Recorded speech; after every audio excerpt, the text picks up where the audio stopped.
Selamat pagi.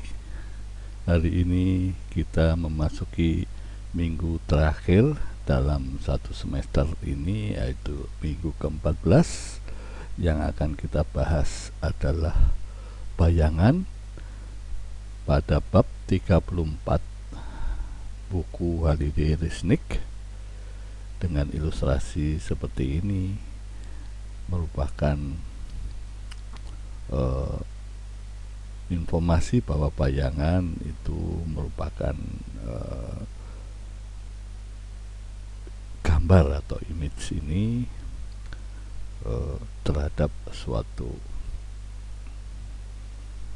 peralatan, tapi kalau langsung ini adalah sebuah ilustrasi katak yang kita potret.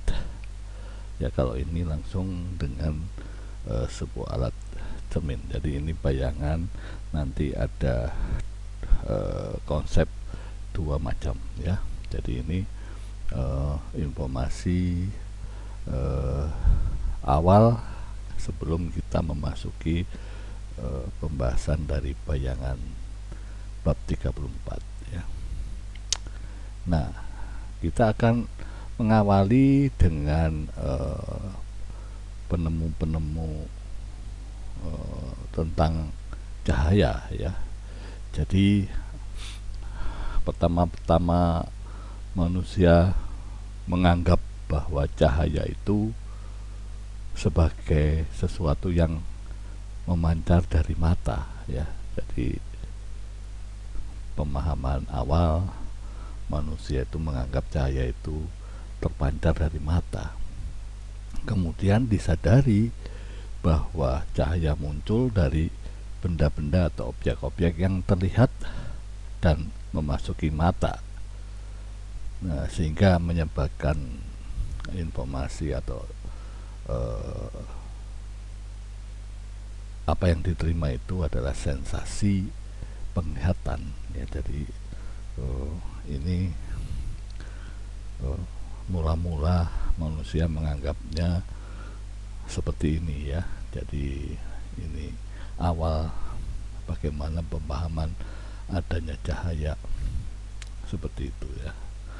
Nah, tentu saja perkembangan dari ilmu pengetahuan itu awal mula tokoh yang memahami tentang adanya cahaya yang berpengaruh, yang dia amati dalam teori partikel ya, itu adalah Newton. Nah, Newton ini menjelaskan tentang refleksi dan refraksi atau pantulan dan pembiasan dari cahaya ya. Jadi diawali tokoh ilmuwan yang memahami tentang teori partikel cahaya adalah Newton ya. Nah, Newton ini mengasumsikan bahwa cahaya berjalan dalam air atau gelas itu lebih cepat daripada di udara. Nah, ini ternyata asumsi yang dikemukakan oleh Newton ini akhirnya terbukti salah ya. Tapi diawali dari pemahaman adanya perbedaan antara cahaya yang berjalan di dalam medium yang berbeda itu mempunyai pengaruh yang berbeda ya. Jadi ini awal dari pemahaman Newton bahwa cahaya yang berjalan dalam air dan gelas lebih cepat dari udara ternyata salah ya. Jadi nanti ini diperjelas yang terakhir oleh gelombang elektromagnetik yang menyatakan bahwa teori gelombang dualisme antara gelombang dan cahaya itu adalah dualisme ya, gelombang dan partikel. Jadi yang tadi Newton menganggap itu sebuah partikel, tapi nanti Maxwell akan menjelaskan bahwa cahaya itu dualisme antara gelombang dan partikel, ya. Nah, tokoh yang selanjutnya yang menyatakan bahwa teori gelombang cahaya itu adalah Christian Huygens atau Huygens yang kita kenalnya, ya, dan Robert Hooke atau Hooke yang sudah biasa kita dengar namanya mereka, ya. Maka teori perlambatan gelombang ini Huygens menjelaskan bahwa pantulan dan pembiasan itu di dalam gelas atau air lebih lambat, ya. Jadi ini awal bahwa apa yang dinyatakan oleh Newton itu dinyatakan tidak benar, ya. Jadi ini pertama kali adalah Huygens dan Hooke, ya. Selanjutnya tokoh yang lain itu adalah Thomas Young, ya, yang pertama kali mempunyai ide bahwa adanya interferensi, yaitu fenomena gelombang yang terjadi dari cahaya dan bunyi atau suara, ya. Jadi karena pengamatan interferensi ini menganggap bahwa cahaya itu sebagai gelombang, maka terjadilah interferensi atau perpaduan gelombang, ya. Perpaduan gelombang yang dinyatakan interferensi yang sudah kita pelajari sebelumnya, ya. Ini Thomas Young yang kita juga sudah paham dari penjelasan atau pembelajaran yang sudah kita bahas bersama pada bab interferensi, ya. Ya, selanjutnya ilmuwan Prancis yang menyatakan adanya interferensi dan difraksi, yaitu Augustinus Fresnel, ya.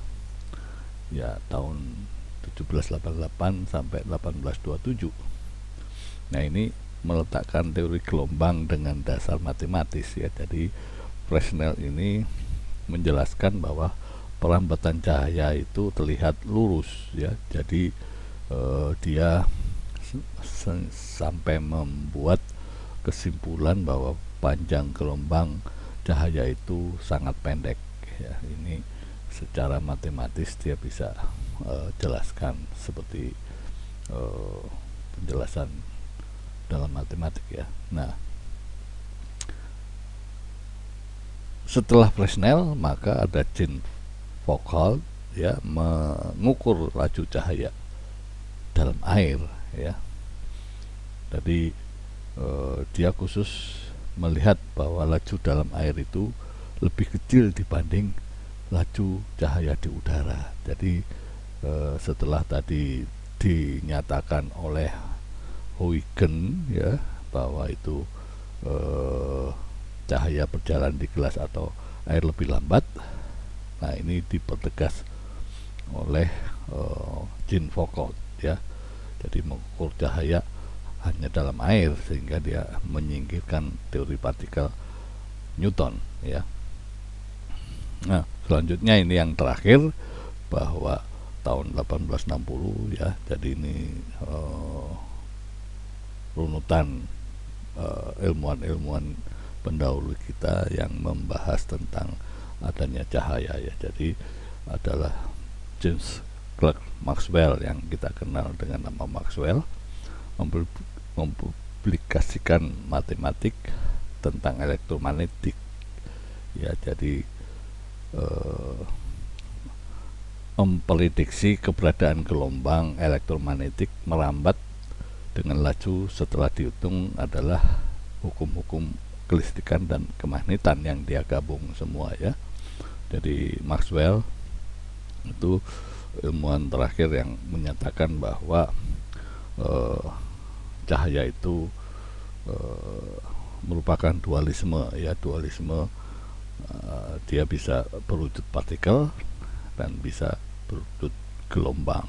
Jadi dengan demikian dia bisa menjelaskan bahwa kelajuan cahaya ini bernilai sebesar 3 kali 10 pangkat 8 meter per detik, ya. Jadi hukum-hukum listrik magnet ini menyatakan bahwa lambatnya gelombang elektromagnetik itu adalah sama dengan laju cahaya, ya. Berarti cahaya itu merupakan gelombang perpaduan antara listrik dan magnet, ya. Nah, ini sekilas pemahaman tentang cahaya. Nah, selanjutnya kita memasuki pada tahap apa itu gelombang, ya. Jadi konsep apa itu bayangan, bukan gelombang. Konsep bayangan yang akan kita dalami pada pertemuan hari ini, yaitu adanya satu objek, tapi di sana ada dua jenis bayangan sebetulnya, ya. Tapi Anda bisa bedakan mana yang jenis-jenis bayangan yang menurut Anda adalah yang konsep bayangan yang sesuai, ya. Nah, di dalam optik yang tadi, masalah manusia awal tadi, bahwa benda yang bersinar itu memancarkan cahaya agar dapat dilihat, ya. Jadi ketika kita akan melihat suatu benda, maka tentu saja ada bantuan, ada sinar, ya. Jadi bisa saja benda itu sendiri yang bersinar, atau ada cahaya yang bisa membuat benda itu terlihat, ya. Jadi konsepnya seperti itu dalam optik. Kalau kita memahaminya secara optik alami adalah mata, ya. Jadi kalau tanpa ada cahaya Anda tidak akan melihat benda apapun, ya. Benda akan gelap. Tapi kalau nanti Anda perhatikan dalam peralatan optik, itu perkembangan modern, tanpa ada cahaya, alat optik itu bisa memberikan informasi pada mata kita, ya. Jadi ini adalah konsep awal bahwa benda bersinar itu memancarkan cahaya supaya dapat dilihat, atau kalau toh benda itu tidak bersinar tapi ada cahaya yang memberikan penyinaran kepada benda itu sehingga dapat dilihat. Nah, adapun bayangan adalah apa yang kita lihat sebagai persepsi objek di pikiran atau otak kita, ya. Jadi oh, ini adalah suatu bayangan, ya. Jadi ini konsep dasar kita akan membayangkan sebuah bayangan, ya.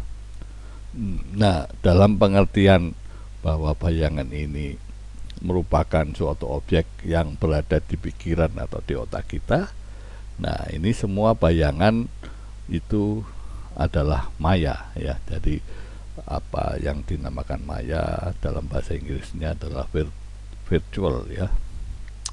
Jadi maya adalah bayangan semu.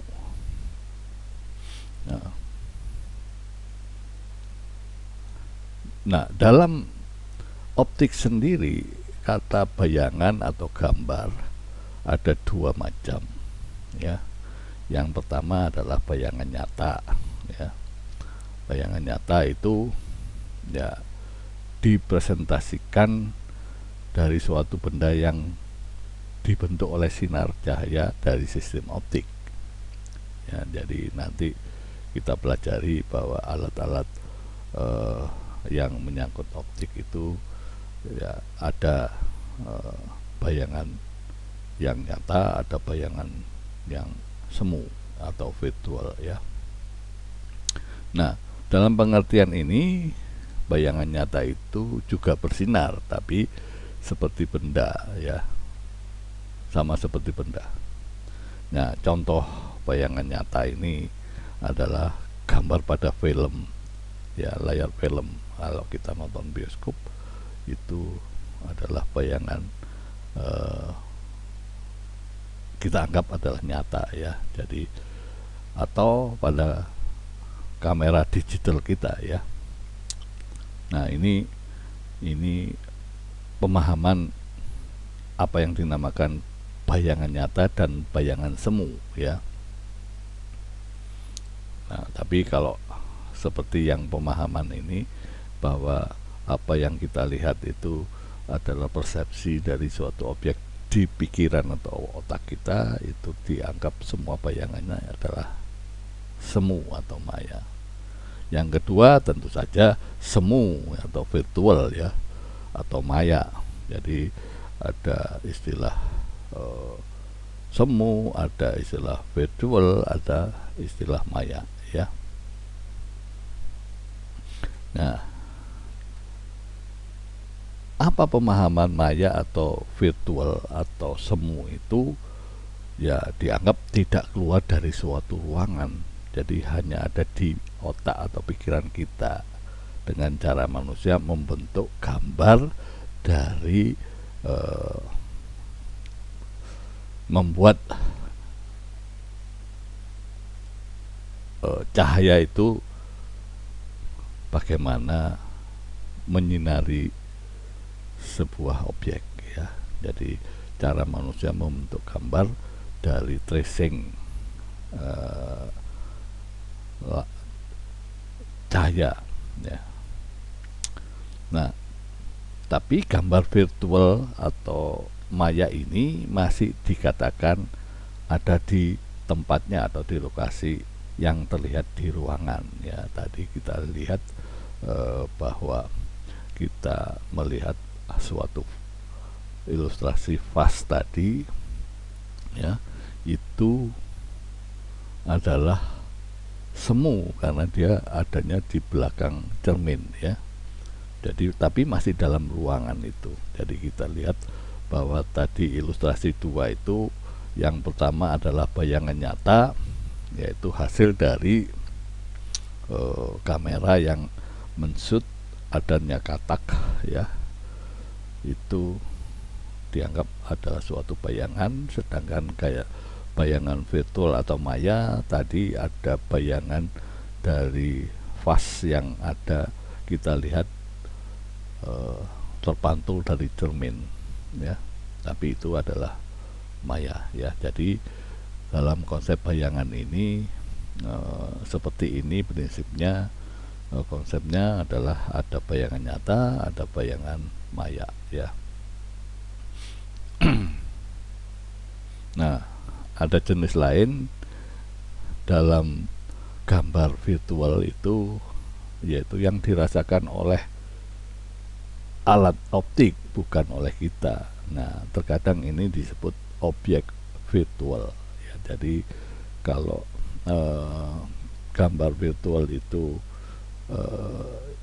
adalah yang dialami oleh alat-alat optik, maka di sana disebut objek virtual ya.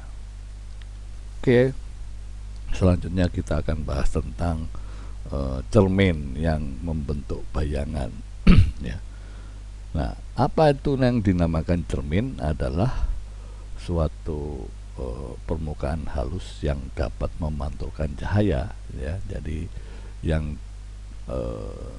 diberi definisi cermin itu adalah permukaan halus yang bisa memantulkan cahaya. Nah, biasanya terbuat dari logam ya, logam yang mengkilap, atau kaca atau gelas yang dilapisi dengan material logam yang mengkilap ya. Seperti cermin itu adalah gelas yang dilapisi oleh logam mengkilap aluminium ya. biasanya seperti itu, memantulkan kembali cahayanya ya. Jadi cermin adalah permukaan halus yang dapat memantulkan cahaya. Nah, ini definisi dari cermin. Nah, ada 3 macam jenis cermin ya. Ada cermin datar, ada cermin cekung, dan cermin cembung. Nah, kita akan bahas satu persatu, tapi Anda akan tidak kesulitan bahwa hampir semuanya mirip atau penjelasannya mirip ya. Hanya cermin datar saja yang kita mendapatkan informasi yang mudah kita cerna dan lebih mudah dibanding cekung dan cembung ya. Oke, jadi pertama kita lihat cermin datar, artinya cermin itu permukaannya datar tentu saja ya. Nah, jadi cermin datar ini akan membentuk bayangan ya yang terlihat di belakang cermin. Yang tadi kita sudah lihat bahwa ada suatu gambar di dalam dari cermin itu, dari sebuah vas bunga yang memberikan informasi ada benda di situ ya. Nah, ini dinamakan bayangan maya ya. Jadi cermin pada umumnya merupakan bayangan maya. Nah, ini seperti ini ya. Kita melihat adanya lilin yang menyala ini di depan cermin datar. Bagaimana kita mendapatkan informasi pemahaman atau penglihatan tentang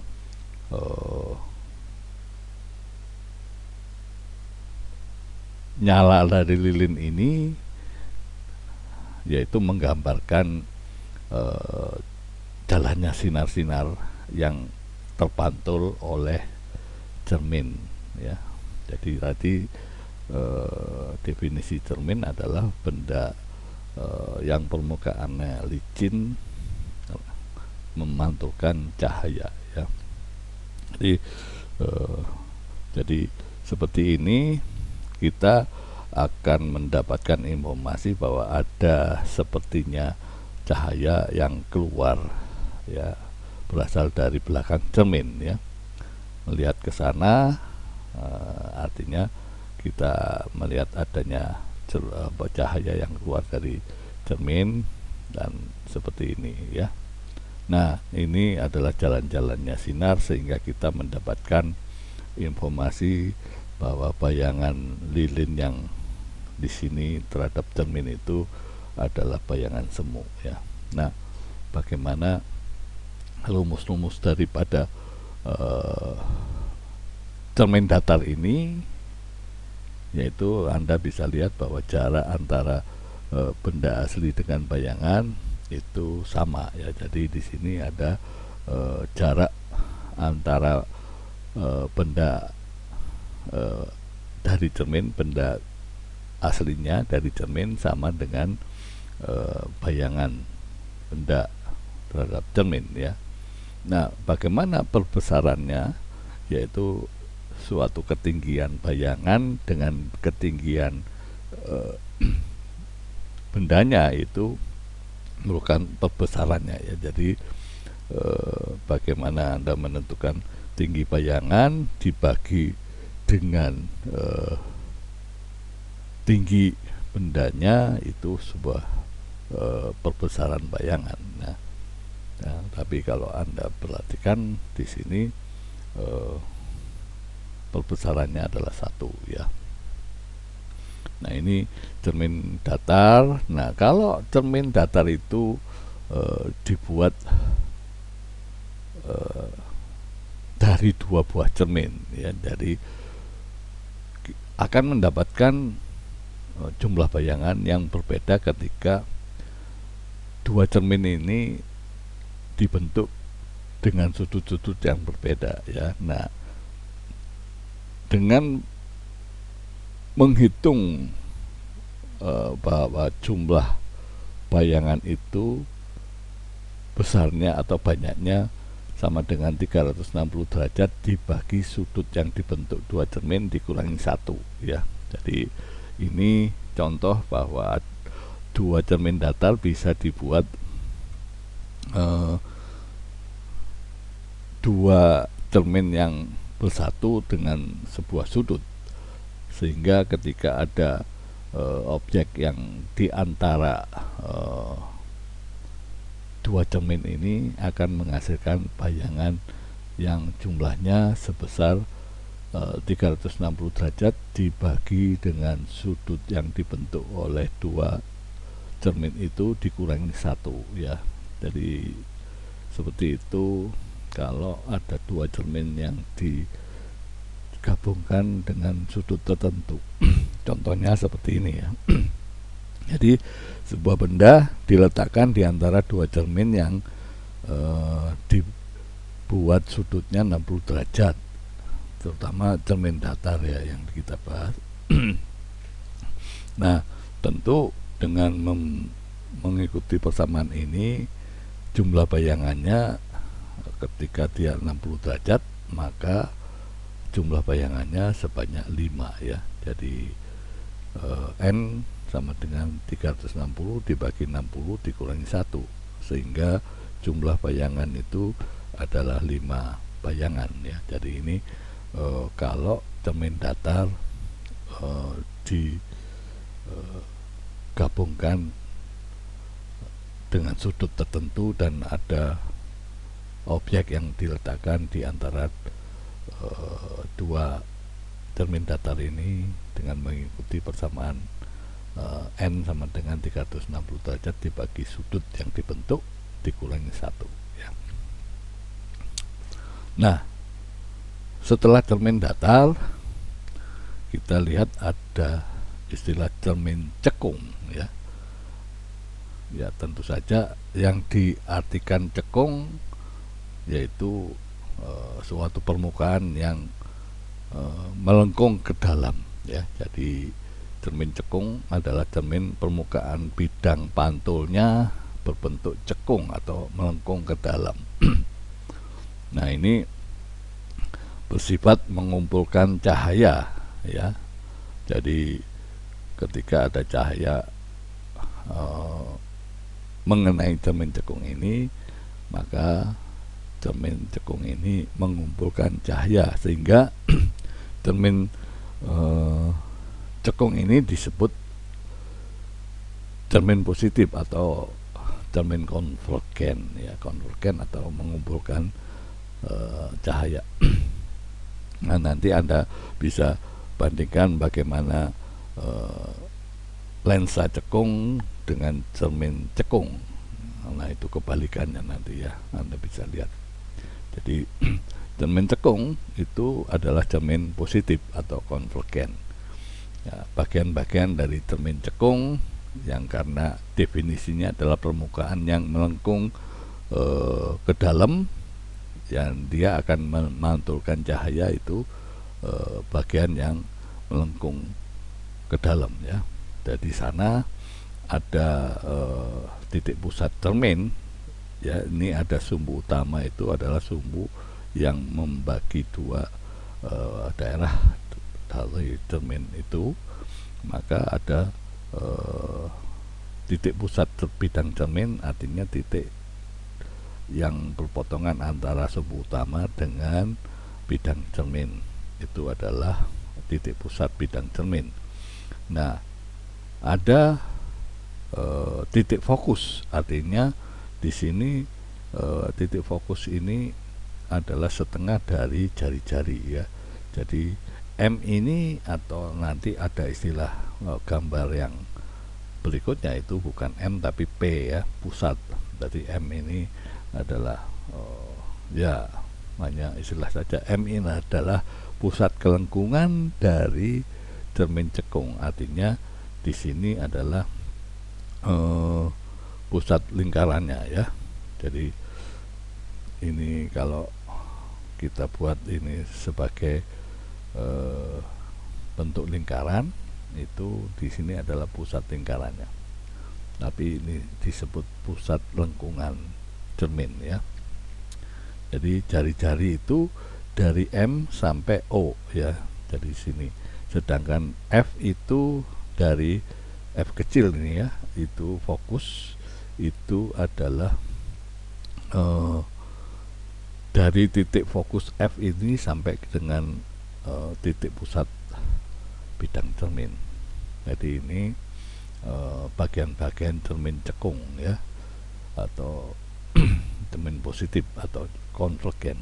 Jadi ada titik pusat, ada titik fokus, ada titik pusat lengkungan, ada jari-jari cermin, ada jarak fokus F ini, dan sumbu utama ya. Jadi ini bagian cermin cekung.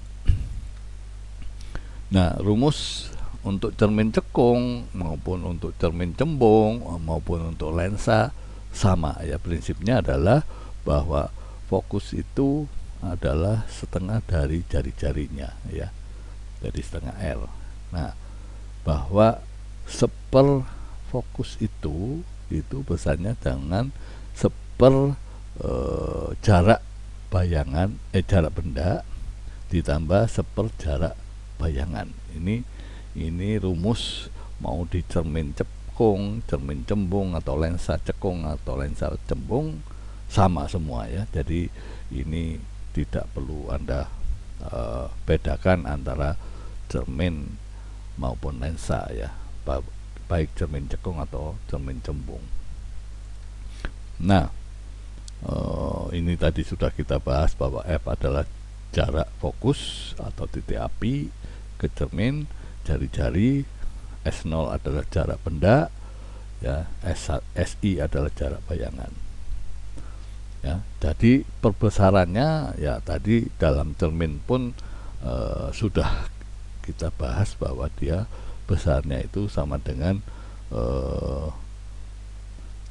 jarak bayangan dibagi jarak bendanya, atau tinggi benda tinggi bayangan dengan tinggi bendanya. Ini prinsip pembesaran seperti itu, sama dengan cermin datar, sama seperti itu ya. Jadi mengenai rumus Anda tidak banyak menghafal ya. Nah, bagaimana sinar-sinar istimewa pada cermin cekung, cermin cembung, atau lensa cekung, lensa cembung itu sama prinsipnya ya. Jadi seperti ini. Jadi sinar datang ya, sinar datang kalau sejajar dengan sumbu utama itu akan dipantulkan melalui fokus ya, atau F ini ya. Jadi sinar yang datang sejajar itu akan dipantulkan melalui fokus. Yang kedua, sinar yang melalui titik fokus akan dipantulkan sejajar sumbu utama. Jadi ketika kita buat sinar yang melewati fokus, maka akan dipantulkan oleh cermin cekung ini sejajar dengan sumbu utama ya. Nah, yang ketiga, ini hanya 3 sinar istimewanya untuk cermin cekung maupun cermin cembung atau lensa cekung atau lensa cembung, sama semua ya. Jadi sinar datang melalui titik pusat lengkungan, atau dianggap adalah pusat pusat lingkaran atau pusat lengkungan kalau dalam hal ini ya.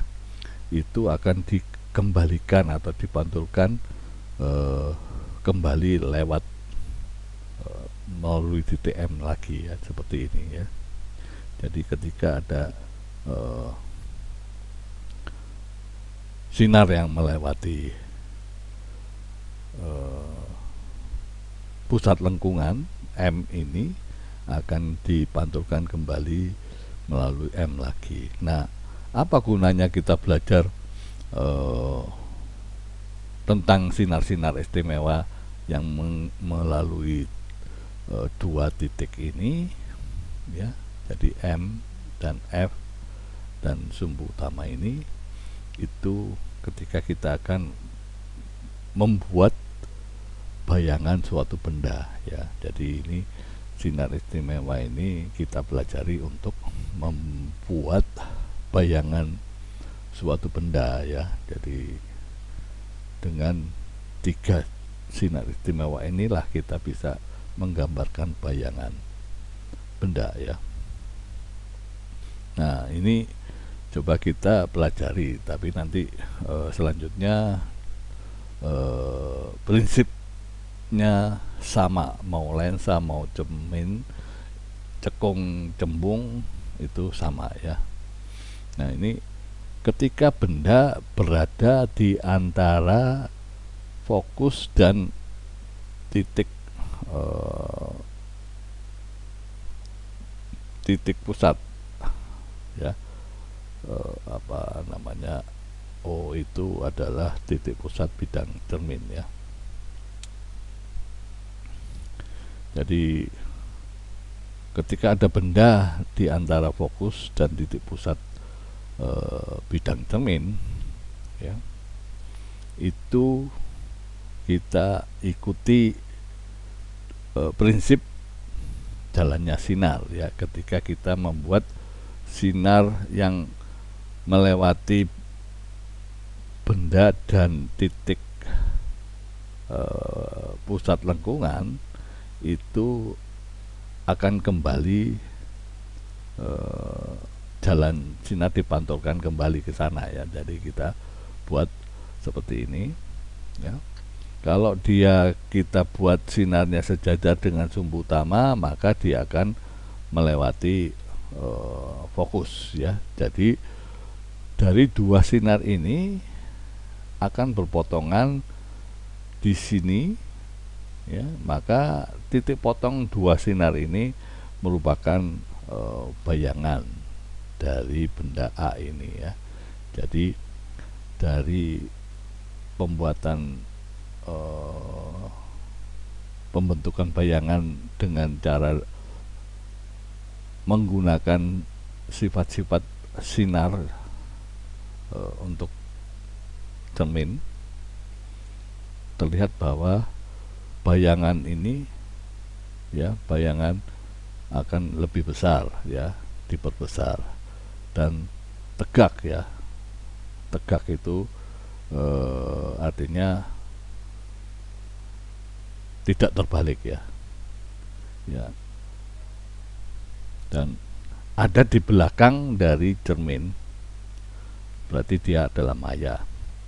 Nah, terletak di sebelah kanan dari O. Jadi ini yang disebut maya, berarti dia berada di dalam cermin ya, beradanya ya. Jadi terletak sebelah kanan titik O. Ini kalau bendanya di antara F dan O. Jadi ada 5 posisi nanti ya.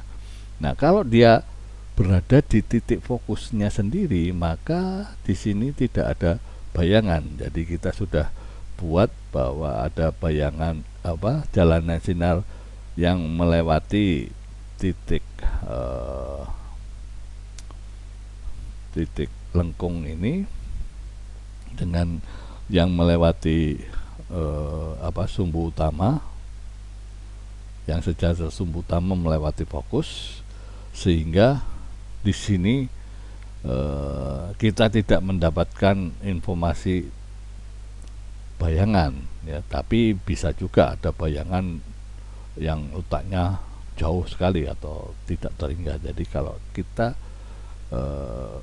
meletakkan benda di pas titik fokus, maka tidak terbentuk bayangan atau bayangan ada di tak terhingga ya. Nah, yang ketiga, ketika kita meletakkan benda di antara titik pusat ini dengan fokus ya. Jadi titik P itu titik lengkungan, pusat lengkungan, dan titik fokus, maka benda A ini dengan membuat 2 buah jalan sinar, maka titik potong dari 2 buah sinar ini itu adalah menyatakan bayangannya ya. Jadi bayangan itu kita tarik dari sumbu utama ke titik potongnya. Jadi kalau Anda perhatikan bahwa bendanya itu terbalik dari aslinya ya. Jadi sifat bayangannya adalah terbalik nyata. Kenapa nyata? Karena ada di depan dari cerminnya ya. Tadi yang ini di belakang cermin itu disebut maya atau virtual ya, atau semu ya.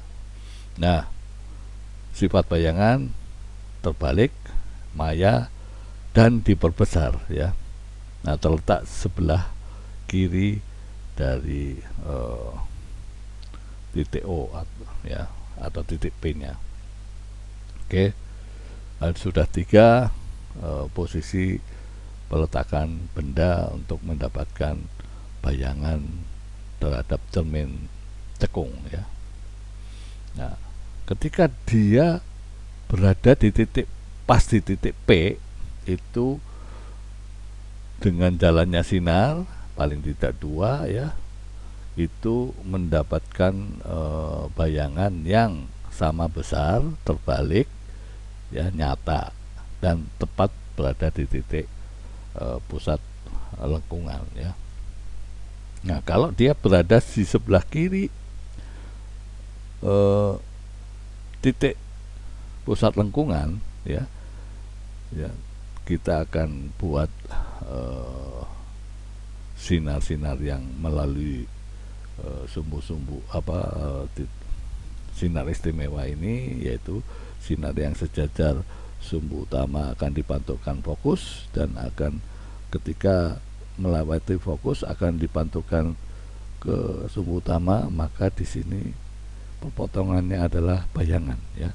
Nah, bayangannya di sini terbalik ya, dari aslinya kan tegak, dia terbalik nyata karena dia di depan cerminnya, diperkecil ya, tapi dia di antara P dan F ya. Ini 5 posisi benda ketika berada di depan cermin lengkung cekung ya, cermin cekung ya.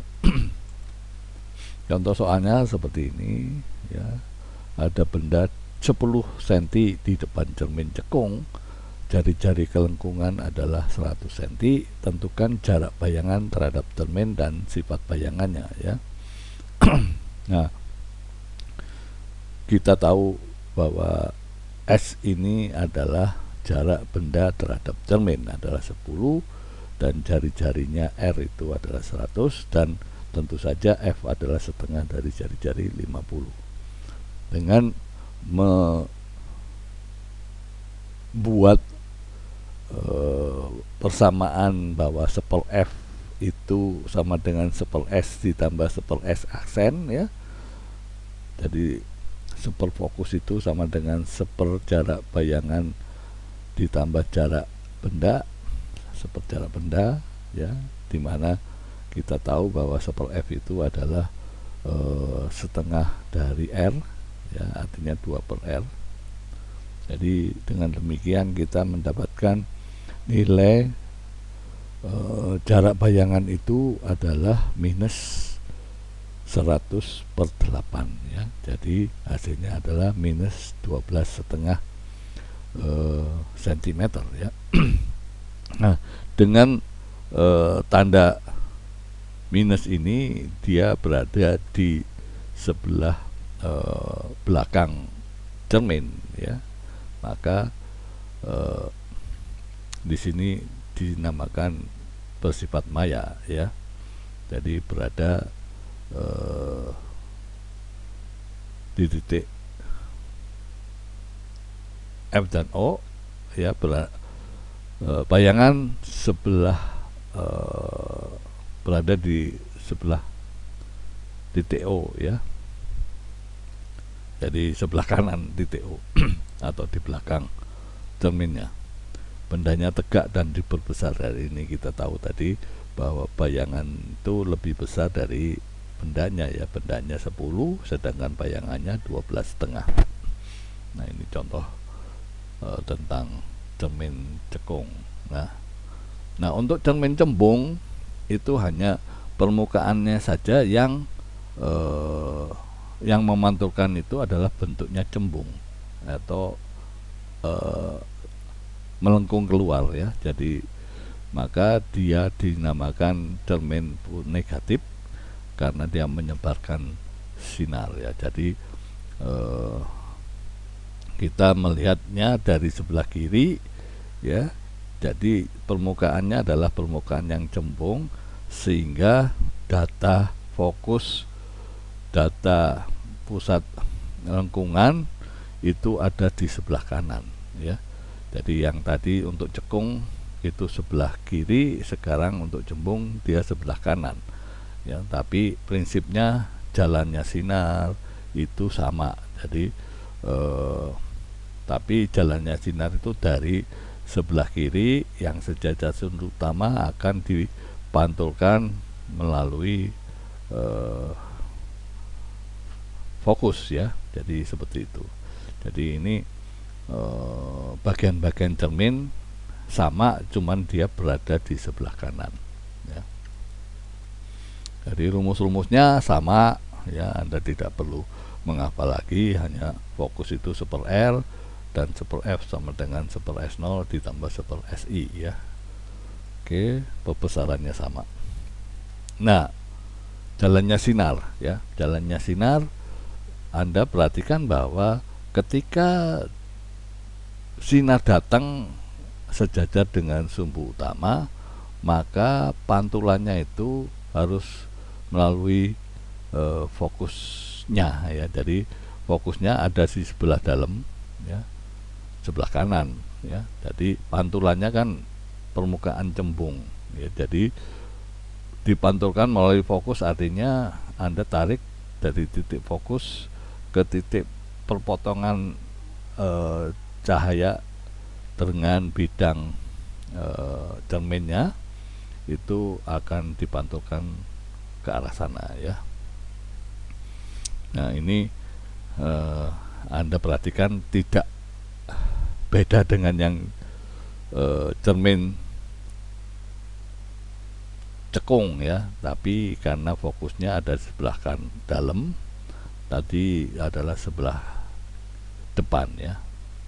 Jadi untuk yang melalui fokus ya, jadi Anda bayangkan bahwa ada cermin datang yang menuju fokus ya, maka akan dipantulkan sejajar sumbu utama ya. Jadi prinsipnya kan sama tadi ya. Jadi kalau yang tadi kan datangnya dari fokus, ini dipantulkannya kembali sejajar ya. Jadi untuk yang melalui titik lengkungan akan dikembalikan ya. Jadi ini untuk yang lewat itu tidak ini ya. Ketiga sinar istimewa ini digunakan untuk membuat atau membentuk bayangan benda ya. Ini prinsipnya ya. Jadi pembentukan benda untuk cermin cembung misalnya seperti ini ya. Jadi ada benda di depan cermin cembung, maka kita paling tidak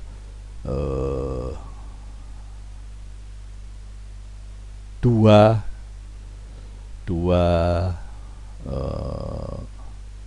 sinar istimewa yang kita lakukan ya. Jadi satu, cahaya akan terlewatkan pada titik fokus, maka pada titik pertemuan antara cahaya dengan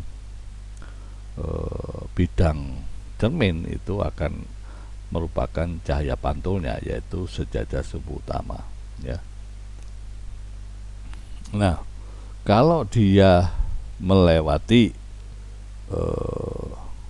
titik pusat lengkungan ya, maka dia akan dipantulkan kembali ke sana. Jadi perpotongan antara jalannya sinar kedua sinar ini merupakan bayangan dari benda ini ya. Jadi Anda cuma mencari titik potong dua jalannya sinar dari sinar istimewa ya. Dari kalau ini disimpulkan bahwa sifat bayangannya tegak karena dia sama-sama ke arah sesuai bendanya ya, tegak.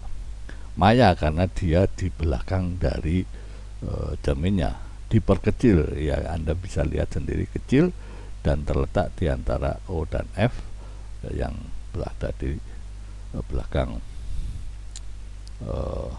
cerminnya ya. Ini cermin cembung. Contoh soalnya ya sama dengan cermin cekung ya, tidak ada bayangan apa, tidak ada bedanya. Oke. Ya, kita akan masuk lensa. Lensa definisinya adalah benda optik yang dibatasi oleh dua permukaan lengkung ya. Artinya prinsipnya lensa itu benda optik yang ada dua permukaan lengkung ya. Tapi Anda perhatikan nanti ada datarnya juga ya. Tapi prinsipnya adalah lengkung ya. Nah, di sini karena dibatasi dua permukaan lengkung, lensa mempunyai dua titik pusat kelengkungan sebelah kiri dan kanan ya. Jadi garis yang menghubungkan kedua titik tersebut dinamakan sumbu utama ya. Jadi kita tahu sumbu utama adalah di tengah-tengah ya. Nah, titik tengah lensa pada sumbu utama disebut pusat optik lensa yang dinyatakan dengan O, yang tadi sudah kita lihat bahwa antara pusat sumbu utama dengan perpotongan dengan bidang cerminnya itu dinamakan titik utama ya. Jadi di sini dinamakan pusat optik ya. Nah, dalam lensa ini ada dua jenis ya. Lensa cembung ya, karena dia dua-duanya berupa cembungan ya, yang dinamakan konvergen. Jadi Anda perhatikan tadi cermin yang konvergen adalah cermin cekung ya. Ini kebalikan antara lensa dengan cermin ya. Jadi di mana lensa cembung ini menjadi konvergen, artinya dia memusatkan cahaya atau mengumpulkan cahaya ya. Sedangkan cermin cekung itu akan menyebarkan cahaya. Itu kalau di lensa cekung itu merupakan cermin cembung ya. Jadi ini ada dua lensa, cembung dan cekung ya. Jadi di sini contohnya adalah dua lensa ini ya. Kelengkungannya itu satu buat kelengkungan sebelah kanan, yang satu sebelah kiri ya. Jadi ada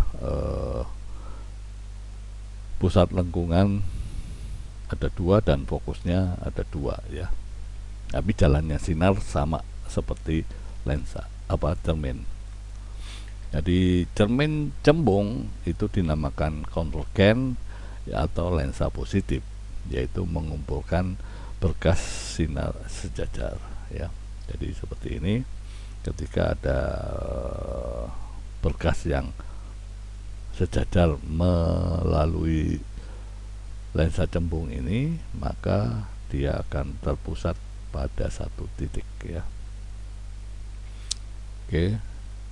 Nah, ada tiga jenis lensa cembung, yaitu bikonkav, artinya kiri dan kanan itu merupakan cembung rangkap ya. Sedangkan ada namanya plan konveks, artinya cembung dan datar. Ada cembung dan cekung ya. Jadi ini konkav ya. Ya, kalau kita bahas di sini adalah lensa cembung adalah bikonveks ya. Nah, sinar sejajar, sinar istimewa pada lensa cembung itu sama prinsipnya. Jadi ketika datang sebelah kiri mengenai lensa ya, sejajar sumbu utama, maka dipantulkan melalui fokus. Kalau dia melalui fokus, akan dipantulkan sejajar sumbu utama. Nah, tadi bedanya, kalau tadi melalui pusat ini, tapi dia melalui pusat lensa ya. Jadi pusat lensanya di sini adalah titik pusat pertemuan antara dua lensa tadi dengan sumbu utamanya. Maka dia kalau melewati pusat ini, kalau yang tadi kan melalui pusat lengkungan ya, akan dikembalikan ke pusat lengkungan. Nah, ini pusatnya pusat lensa ya. Jadi sinar istimewanya tidak terlalu beda semua ya. Jadi sinar datang sejajar sumbu utama, dibiaskannya ke seberangnya ya, titik fokus seberangnya, bukan yang kembali ke fokus yang tadi cermin cembung ya. Ini lensa cembung, dia akan dipantulkan ke arah fokus sebelah kanan ya, di seberangnya. Nah, untuk yang datang melalui fokus akan dibiaskan sejajar dengan sumbu utama. Jadi fokusnya fokus yang sebelah kiri ya. Seperti itu, karena kita anggap semuanya cahaya itu asalnya dari sebelah kiri ya. Jadi ada tiga, sinar datang melalui pusat optik akan dipantulkan ke terus atau diteruskan ya. Oke, pembentukan bayangan lensa cembung itu prinsipnya menggunakan sinar istimewa ya. Jadi dengan kira-kira kita meletakkan benda di sini, maka kita buat jalannya sinar istimewa sejajar dengan sumbu utama akan melalui fokus, dan ketika dia melalui pusat optiknya akan diteruskan dan akan terjadi perpotongan. Ini adalah bentukan bayangannya ya. Jadi seperti itu untuk cembung. Nah, cekung itu dinamakan divergen karena dia menyebarkan berkah sejajar ya, seperti ini. Dia akan tersebar ya, jadi dinamakan lensa negatif ya. Nah, ada tiga jenis seperti lensa cembung tadi ya. Ada dua, cekung-cekung atau cekung rangkap bikonkav atau plan konkav seperti ini, cekung dan datar, dan ada konkav dan cembung ya, jadi konkav konveks.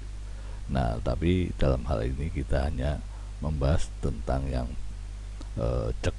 cekung saja ya.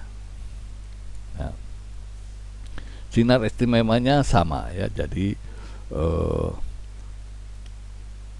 tapi dalam hal untuk yang cekung itu Anda tidak menggunakan fokus di sini ya. Jadi ketika datang sinarnya sejajar sumbu utama, maka Anda tarik yang melalui fokus di sebelah kiri akan dipantulkan ke sana ya.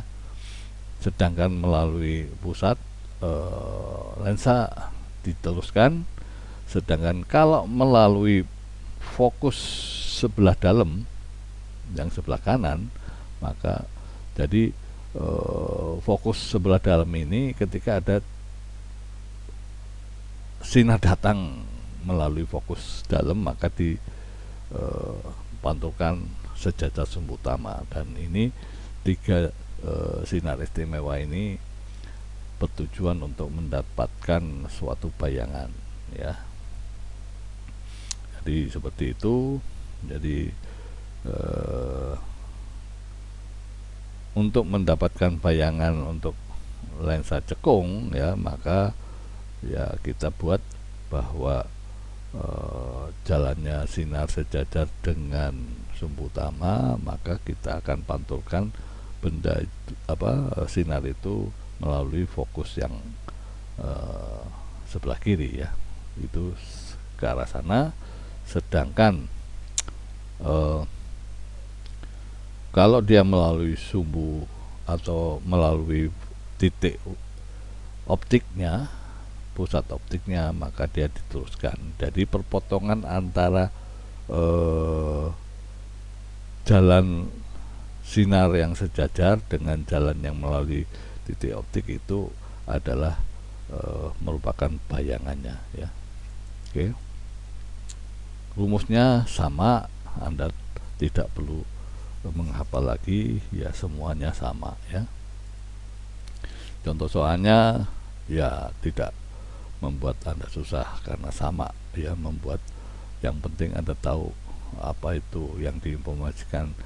Tinggi benda terletak pada sekian, berarti ini adalah S0 ya, fokusnya adalah F ya, itu saja. Yang lainnya adalah rumusnya sama. Oke. Yang kedua ya sama saja, tidak ada bedanya, cuman di sini mendapatkan bayangan yang negatif, artinya maya ya. Oke. Nah, apa yang dinamakan kuat lensa adalah bahwa kemampuan sebuah lensa untuk mengumpulkan atau menyebarkan berkas cahaya atau sinar ya, dimana kuat lensa itu nilainya adalah seperfokus ya. Jadi kuat lensa itu artinya kemampuan lensa mengumpulkan atau menyebarkan berkas cahaya atau sinar ya. Nah, itu besarnya adalah seper F ya. Ya, ini sebuah lensa bikonkav kekuatannya seperlima dioptri ya, ini kuat lensanya ya. Kuat berapa jarak fokusnya ya, ini kuat lensanya adalah dioptri biasanya ya. Di sini ya, ini sudah dinyatakan bahwa kuat lensa adalah dioptri, maka berapakah jarak fokusnya?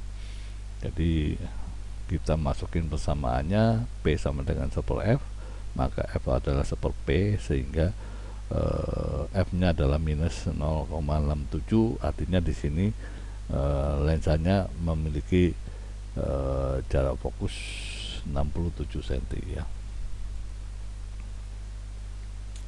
Ya, selanjutnya kita akan bahas itu tadi sudah membuat informasi bagaimana kita membuat bayangan ya, memahami tentang bayangan. Nah, dengan pemahaman seperti itu, maka kita bisa membuat alat-alat optik, artinya kita bisa membuat suatu alat yang kita bisa melihat sesuatu bayangan ya.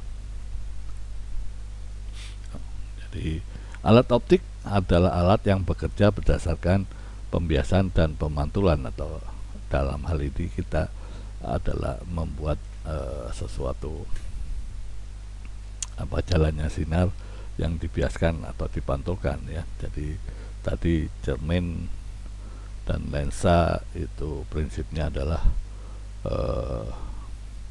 pemantulan dan pembiasan. Jadi alat optik adalah gabungan dari dua alat tadi ya, dari cermin dan lensa. Jadi ada dua jenis alat optik. Yang pertama adalah yang alami, yaitu mata kita ya. Yang kedua adalah buatan. Di sana ada contohnya kamera, ada loop, ada mikroskop, teropong, dan lain-lain. Jadi alat optik buatan itu berdasarkan yang kita tadi sudah bahas, itu bisa dari lensa, bisa dari cermin ya. Jadi alat optik ini merupakan alat yang bekerja berdasarkan pembiasan dan pemantulan. Nah, yang alami adalah mata kita. Ya, alami bagian dari mata kita ya, kita bukan sebagai orang yang berkecimpung di situ, tapi kita bisa tahu bahwa pelajaran lensa mata kita itu ada lensa sendiri, ada iris ya, ada pupil, ada kornea ya yang ini, dan ada otot akomodasi untuk bisa membuat lensa maju mundur atau pipih retina ya, ada bintik kuning, ada bintik buta, ada saraf mata sehingga dikirim ke otak kita ya. Jadi ini bagian-bagian dari mata yang ada yang kita punyai di mata kita masing-masing ya. Nah, fungsinya ya lensa membentuk bayangan ya, kita tadi sudah tahu. Nah, bayangannya ada di mana? Di retina ya. Iris mengatur pupil ya, besar kecilnya diatur oleh pupil ya. Yaitu ini prinsip-prinsip kerja dari bagian-bagian mata kita. Kita tidak usah terlalu banyak ini ya, maka kita coba lihat kerja mata kita ya. Jadi seperti ini ya, jadi kita bisa memajukan benda itu ke kanan ya, maka Anda melihat ini lensa kita di otot ini tadi berusaha untuk membuat lensa kita menghasilkan cahaya atau bayangan itu pada bintik kuning ya, terus disalurkan pada saraf ini ke otak atau ke pikiran kita ya. Jadi ini kalau makin jauh maka dia akan dipipihkan juga ya. Sama kalau lebih dekat dia akan dikembungkan ya, kalau di ini akan dipipihkan ya. Jadi ini prinsip kerja mata yang ada di kita masing-masing ya, seperti itu caranya ya. Oke.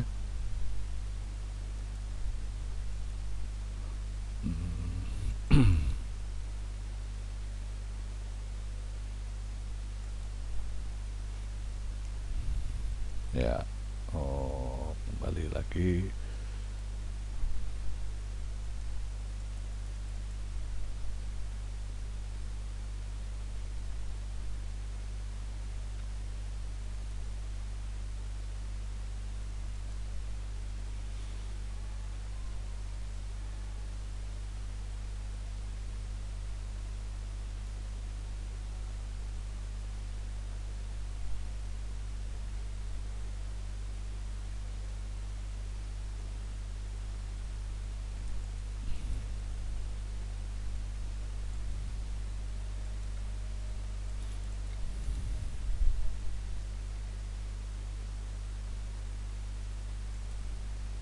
Ya, kita kembali ke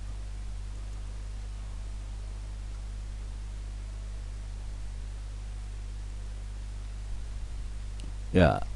Nah, ini daya akomodasi mata adalah kemampuan lensa mata menebal dan menipis yang kita tadi lihat visualnya ya. Jadi saat objek dekat maka lensanya akan lebih cembung, kalau akan jatuh retinanya, maka kalau jauh dia akan pipih ya. Nah, itu akomodasinya.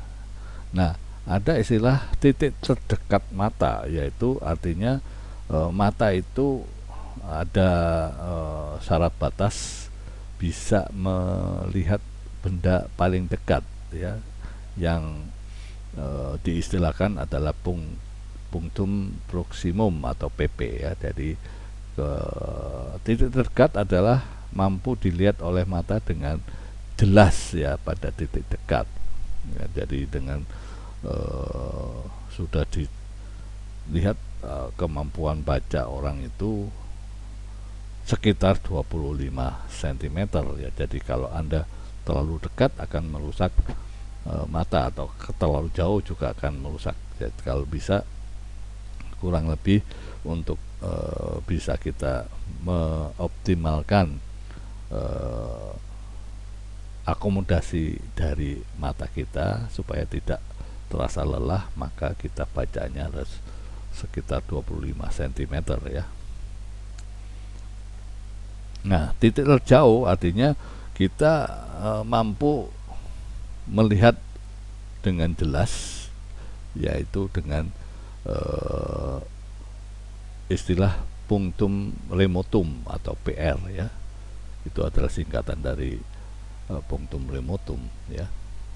Jadi untuk titik jauh mata normal itu tidak terhingga, artinya kita bisa melihat jauh sekali, tapi ada batasannya ya. Nah, ada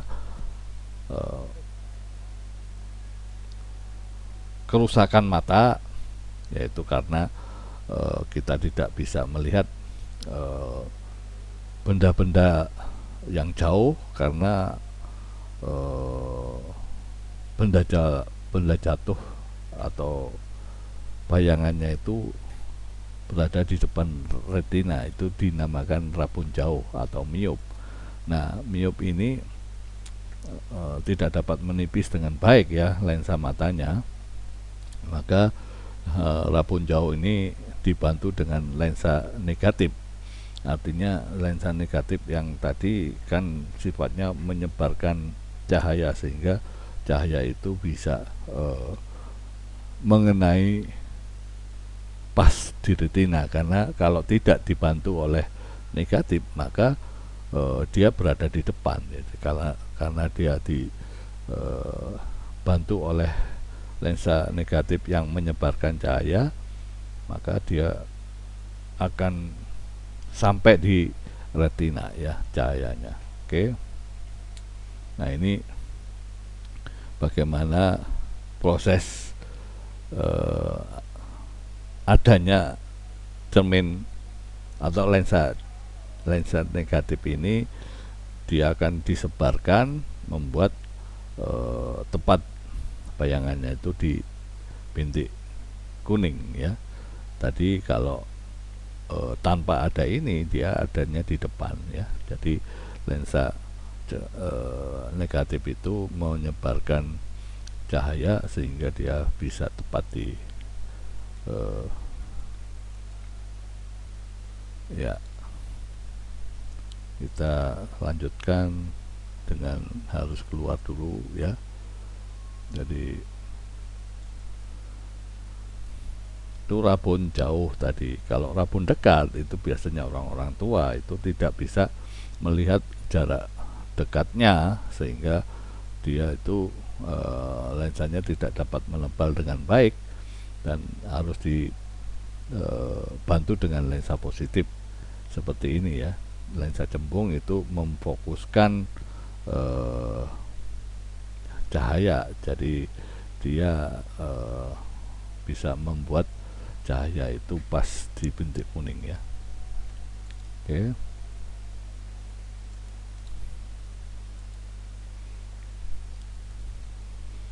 Ya, selanjutnya kita akan bahas alat optik yang lain adalah kamera ya.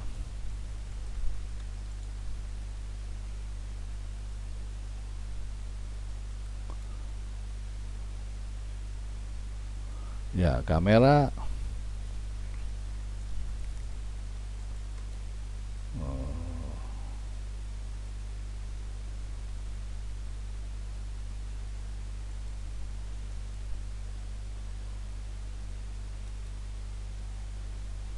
sebentar ini.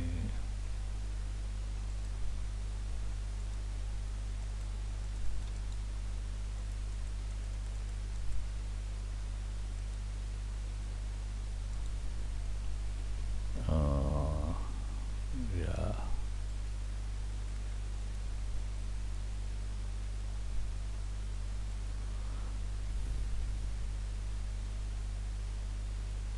Ya, kamera di sini ada bagian-bagian kamera, ada layar. Ya, ini kamera zaman dulu adalah di sini adalah film ya. Jadi kita skip aja bahwa bagian-bagian kamera adalah lensa yang membentuk bayangan pada film. Nah, ini film kita ganti dengan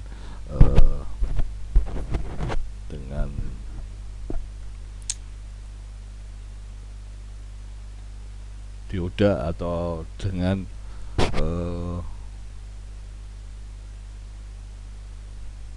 ya digital untuk merekam bayangan itu menjadi dirubah menjadi data digital ya. Jadi bayangan terbentuk, sistemnya sama kameranya, tapi dalam penyimpanan bayangan yang ada di dalam film ini diganti dengan memori ya, memori, data memori. Oke. Ya, ini cara kerja kamera ya, kita lihat saja bisa ya. Jadi ini bisa maju mundur kalau dia seperti itu. Yang biru seperti ini, maka dia akan membuka di mana bayangan itu harus fokus ya. Kalau dia lebih dekat seperti ini ya.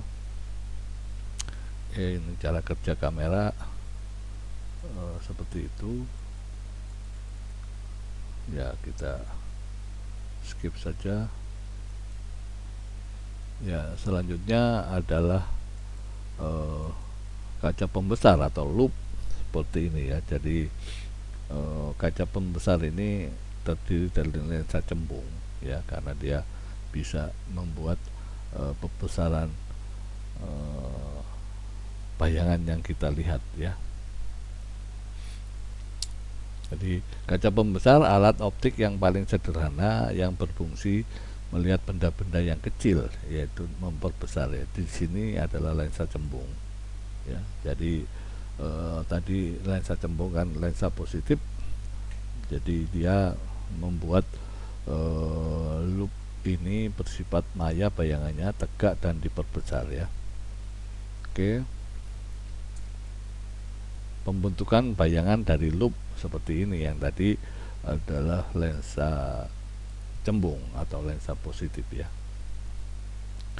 Ya, mikroskop seperti ini ya, kita bisa lihat bendanya seperti ini. Ada meja kerja ya, ada tempat meletakkan sampelnya ya, ada dua lensa ya. Jadi mikroskop ada alat optik yang digunakan melihat benda kecil, mikro ya, sangat kecil, menggunakan dua lensa cembung. Yang satu adalah lensa okuler dan satu lensa objektif. Lensa okuler itu ada di mata kita, sedangkan lensa objektif yang berada di bendanya atau objeknya ya. Di sini lensa okuler lebih besar fokusnya dibanding lensa objektif.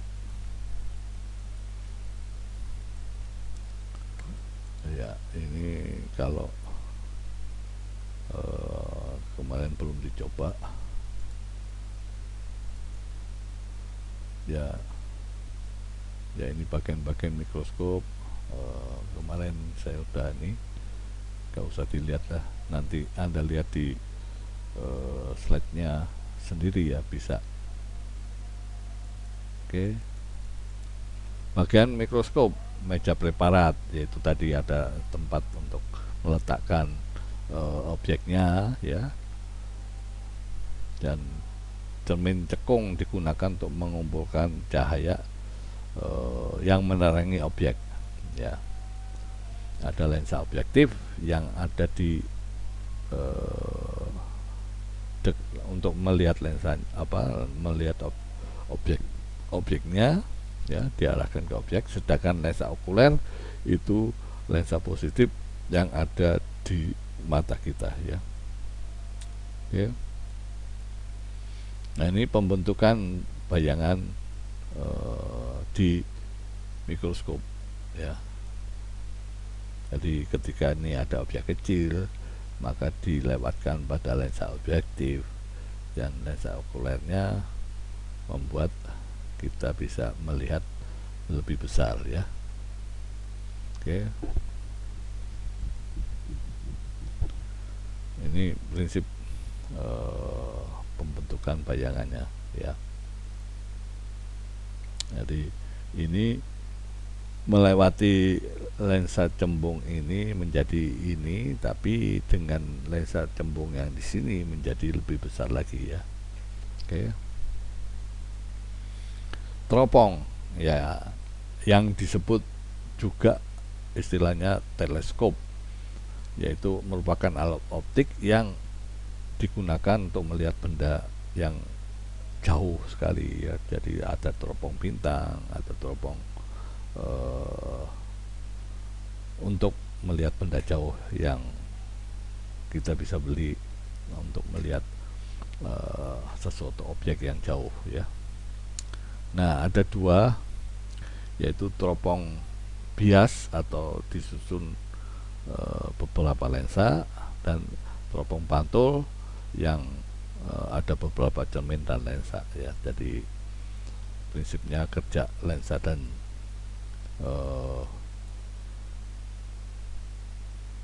cermin ya. Ya, ini teropong bintang itu ada lensa objektif dan okuler yang tadi sudah kita lihat. Nah, ini jalannya sinar seperti ini. Yang terakhir, sebentar,